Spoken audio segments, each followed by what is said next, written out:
Loh, ada yang gak setuju sama Permendikbudristek nomor 30 yang dibuat sama Pak Nadiem?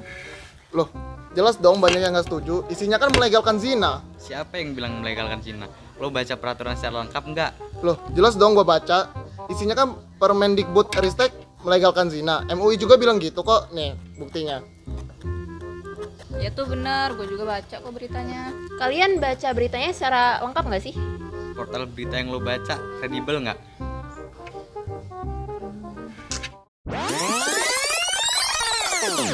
Nah, itu dia hubungan masyarakat dan media. Seperti yang kita lihat, media sangat berpengaruh terhadap masyarakat. Kenapa sih masyarakat masih mudah dikendalikan oleh media? Berikut adalah opini dari Dirjen Public Relations Persatuan Mahasiswa Indonesia dan Mahasiswa Universitas Lampung. Saya Francisca Hidna selaku Dirjen Public Relations PM Indonesia ingin menyampaikan pendapat mengenai masyarakat yang mudah dikendalikan oleh media. Hal ini bisa terjadi karena beberapa faktor. Salah satu faktor yang mempengaruhi hal tersebut adalah kurangnya daya kritis masyarakat terhadap suatu informasi. Di era globalisasi yang serba digital, masyarakat sangat mudah mengakses sebuah informasi. Namun hal ini tidak diimbangi dengan daya kritis masyarakat terhadap suatu informasi. Untuk itu kita, selaku mahasiswa yang dikenal sebagai aktor intelektual, bisa memberikan dampak terhadap masyarakat dengan memberikan literasi-literasi kepada masyarakat terkait perlunya rasa kritis terhadap suatu informasi. Sekian dari saya, terima kasih. Lalu bagaimana sih cara media mempengaruhi masyarakat menurut sosiologi komunikasi? Terkait ini terdapat dua teori yang menjelaskan, yaitu teori audiens dan teori post-truth. Lalu bagaimana sih cara media mempengaruhi masyarakat? Terkait hal ini terdapat dua teori yang dapat menjelaskan, yaitu teori audiens dan post-truth. Pertama, teori audiens. Teori audiens menjelaskan tentang bagaimana orang menemukan dan menggunakan media, dan bagaimana hal itu mempengaruhi mereka. Teori audiens membagi khalayak menjadi tiga. Let's check it out. Pertama, khalayak sebagai sekumpulan pendengar, pembaca, dan penonton. Konsep ini diartikan sebagai kecenderungan khalayak yang keberadaannya tersebar, heterogen, dan berjumlah banyak. Pendekatan yang biasa digunakan dalam konsep ini adalah pendekatan sosial dan budaya.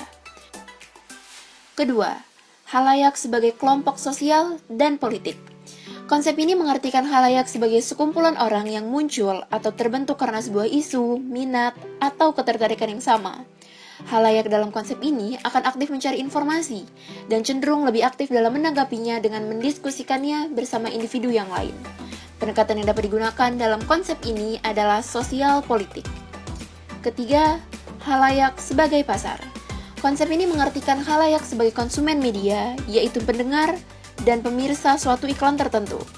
Pendekatan yang dapat digunakan dalam konsep ini adalah sosial dan ekonomi. Kedua, teori post-truth. Post-truth adalah era di mana kebohongan dapat menyamar menjadi kebenaran. Berita-berita post-truth akan dibungkus dalam tajuk berita yang luar biasa dan mengabaikan fakta-fakta serta membuat informasi tidak jelas kebenarannya. Ditambah dengan kehadiran akun bayaran atau disebut sebagai buzzer yang sengaja mengangkat topik tersebut secara terus-menerus sehingga membuat pengguna medsos menjadi bingung, bahkan percaya terhadap berita palsu tersebut. Nah, itu tadi dua teori yang berkaitan dengan hubungan masyarakat dan media. Lalu bagaimana sih cara kita terhindar dari pengaruh negatif media? Yuk kepoin!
Nah, itu tadi cara-cara kita terhindar dari pengaruh media yang negatif. Semoga informasi yang telah kami sampaikan dapat bermanfaat dan menambah wawasan, serta mendapatkan nilai A++ bagi kelompok kami.